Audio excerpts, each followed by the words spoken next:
Siap tak siap, suka tak suka, kau akan didatangkan. Apa yang akan ditanya oleh Allah? Perbuatanmu, amalmu.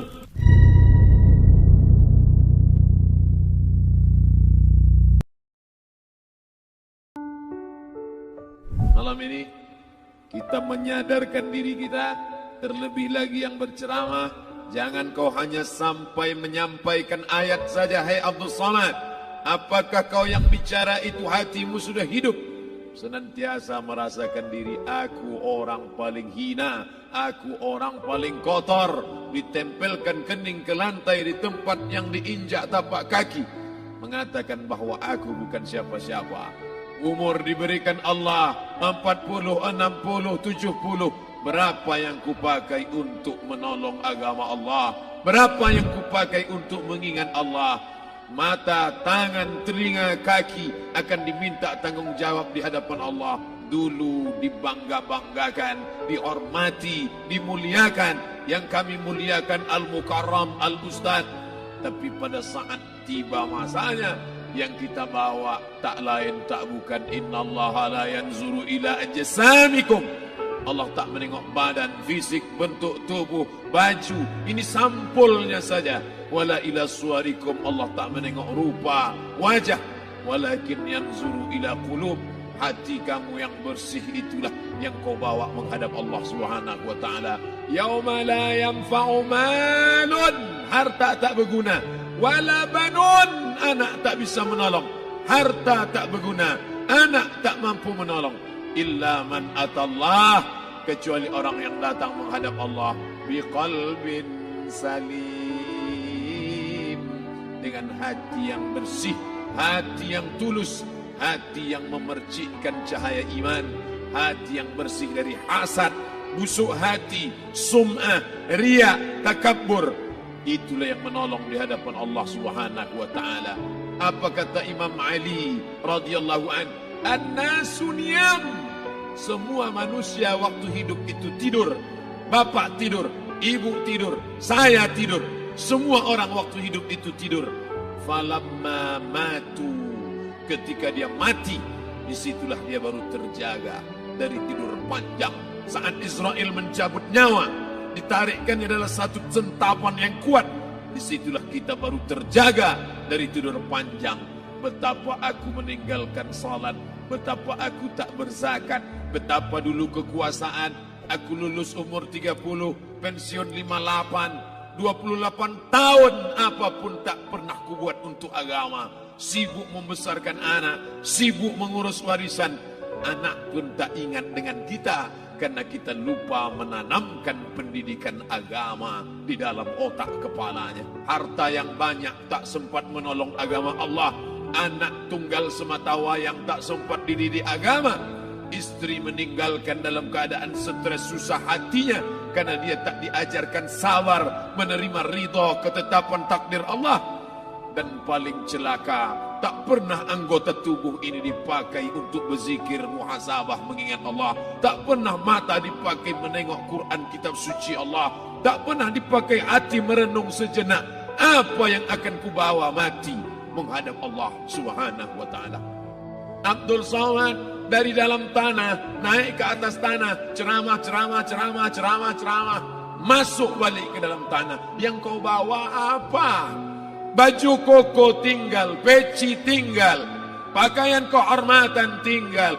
Yang kau bawa kain tidak berjahit, disobek, kerak.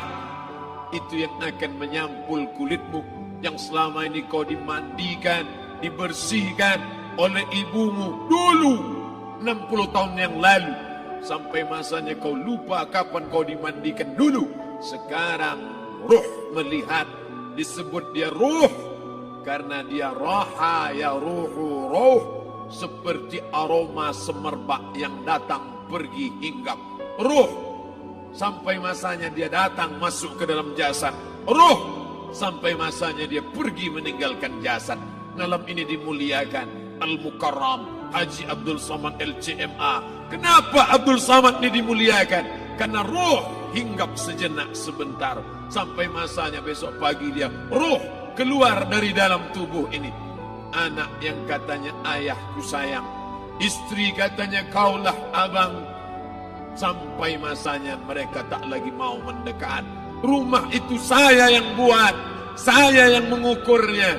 Tapi begitu ruh sudah keluar dari badan, tidak satu pun semeter, sesenti, sejengkal, sehasta ada tempat di rumah itu untuk jenazah bernama jenazah Abdul Somad. Mana kawan, sahabat, andai tolan, anak menantu, teman sekantor, semuanya pergi meninggalkan. Yang tetap dibawa, kalau pernah kaki melangkah salat berjamaah di masjid, kalau pernah tangan mengusap kepala anak yatim, kalau pernah tangan mengucap subhanallah. Nanti di akhir tausiah kita akan berzikir, munajat, muhasabah diri, berdoa, mengenang apa yang akan kita bawa menghadap Allah Subhanahu wa taala. Datang malaikat membawa kain kafan dari cahaya, akan menyambut ruh yang mulia. Hadis riwayat Ahmad bin Ambal dalam kitab Al-Musnad. Turun malaikat berlomba-lomba membawa kain putih dari cahaya, menunggu ruh akan keluar. Ruh menetes seperti embun di ujung daun. Daun tidak bergoyang, ranting tidak patah. Ruh menetes pelan, turun ke dalam kain kafan, dibawa malaikat ke pintu langit. Tak sabar mereka menyambut. Inikah dia yang selama ini berjamaah? Berapa banyak yang masyhur terkenal di bumi, malaikat tak mengenal dia. Ini roh siapa? Tapi ini bukan LCMA, dia bukan ustaz, dia bukan ulama, tapi imannya dalam, kekuasaan dipakai menolong agama Allah. Ruhnya keluar di bawah, semua malaikat mengucapkan salam. Inilah orang yang selama ini kami tunggu-tunggu, catatannya sudah lama. Setiap pagi petang, malaikat subuh membawa catatan namanya, malaikat malam membawa catatan namanya. Kami merindukannya. Begitu orang-orang yang masyhur di langit, tapi tak dikenal makhluk bumi. Tapi ada sebaliknya, yang rohnya disentapkan, ditarik malaikat dengan begitu tarikan yang sangat kuat. Nabi bertanya saat Isra Mi'raj kepada mereka yang sudah mati ribuan tahun yang lalu, apa yang kalian rasakan? Yang satu mengatakan seperti tebasan pedang di tempat yang sama beratus kali. Yang satu mengatakan seperti kambing yang dikuliti hidup-hidup. Yang satu mengatakan seperti mata kail pancing ditarik dari kulit yang basah. Maka kita berdoa setiap selesai salat, Allahumma hawwin alaina, ringankan kami ya Allah, fi sakaratil maut, di saat sakaratul maut yang amat sangat menyakitkan itu. Di saat malam pertama di tempat yang gelap, di tempat yang tak pernah diimpikan oleh orang, tapi kita tetap melewati dan merasakannya. Perlahan-lahan cacing tanah, ular-ulat kalajengking akan menggerogoti kulit yang selama ini dimandikan, selama ini dipakaikan sampo yang mahal, selama ini dioleskan pelembab yang lembut.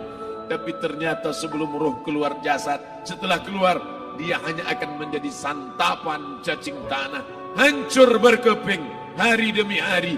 Yang pertama kali membusuk adalah mata, karena dia berisi cairan. Cairan ini mengering, busuk dan berlubang. Lalu kemudian usus sebulan di dalam tanah, mulai dia menggelembung masuk angin dan dia meletus pecah. Cacing-cacing tanah mulai datang menggerogoti, memakan. Habis, siap tak siap, suka tak suka, kau akan didatangkan. Apa yang akan ditanya oleh Allah?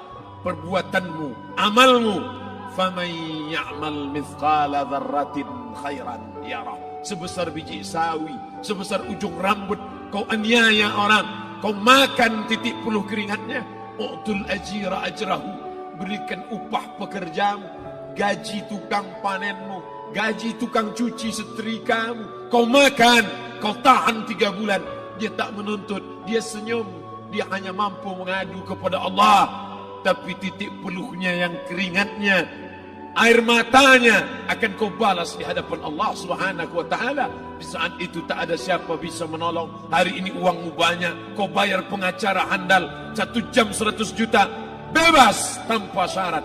Tapi di hadapan Allah semua akan bersaksi.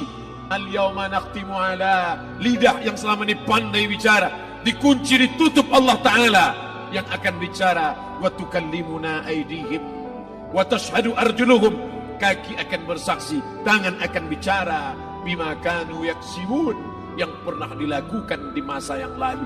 Mata melihat seolah-olah nyata perbuatan itu pernah dilakukan dulu. Kita lupa, kita tak ingat, tapi catatan malaikat terlalu terang benderang. Wa in kullun lamma jami'ul ladaina muhdarun, catatan dibaca sampai-sampai orang itu tak percaya. Ma li hadzal kitab, kenapa buku catatan saya ini la yughadiru saghiratan, yang kecil-kecil, wala kabiratan, yang besar-besar, ahsaha, semua tercatat dalam buku catatan yang nyata. Dalam surat Al-Isra apa kata Allah? Iqra. Hari ini kalau dikatakan Iqra, baca Quran, Iqra baca Yasin, malam Jumat Iqra baca surat Al-Kahfi, tapi sampai hari itu Yasin tak bermakna, Al-Kahfi tak lagi disuruh baca karena hidup sudah berakhir. Iqra, baca. Apa yang kau baca? Kafa binafsikal yawma alaika hasiba, baca buku catatan amal. Sampulnya dosa, isinya dosa, catatan kakinya dosa, sampul penutupnya dosa, bibliografinya dosa. Sampai ia pun tidak percaya, kenapa aku hidup hanya dosa saja. Saat itu dia mendengar teriakan azab, saat itu dia menyaksikan pekikan teriakan sakitnya siksa. Rabbana, ya Tuhan kami, farji'na, balikkan lagi kami ke dunia. Rabbana, ya Tuhan kami, absarna, mata kami sudah melihat azab, wa sami'na, telinga kami sudah mendengar sakitnya pekikan teriakan jeritan. Farji'na, balikkan lagi kami ke dunia. Na'mal salihan, kami ingin amal saleh, kami ingin bantu masjid, kami ingin sekolahkan anak yatim, kami ingin muliakan fakir miskin, kami ingin bantu panti jompo. Farji'na, balikkan lagi kami dunia. Kami ingin salat tahajud, kami ingin tahiyatul masjid, kami ingin puasa sunat. Saat itu penyesalan tak lagi berguna. Na'mal salihan, kami ingin amal saleh. Andai kau beri kami tenggat waktu ya Allah, laula akhartani, kalau kau beri aku waktu, ila ajalin qarib, aku tak minta hidup 1000 tahun, ila ajalin qarib, sebentar saja kau hidupkan aku ya Allah. Di situ orang baru tahu apa yang pernah dilakukan dulu, yang di masa lalu tak ada cara lain kecuali malam ini kita bertaubat, taubat nasuha, mandi, solat sunat taubat. Ma min muslimin yuznibu dzamban, ada orang silap, khilaf, buat dosa, salah. Siapa yang tak pernah salah? Sedangkan datuk moyang kita Adam pun salah, tapi dia mengetahui, sadar salahnya. Dia berdoa, Rabbana zalamna anfusana, kami sudah menzalimi diri kami. Wa illam taghfir lana, kalau engkau tidak mengampuni kami, wa tarhamna, kalau kau tidak merahmati kami, lanakunanna minal khasirin, kami termasuk orang yang rugi ya Allah. Maka malam ini kita bermunajat kepada Allah, berdoa, mengenang masa lalu, bergelimang dosa, besok tak akan kita ulang. Kita minta ampun kepada Allah Subhanahu wa taala. Astaghfirullahalazim, astaghfirullah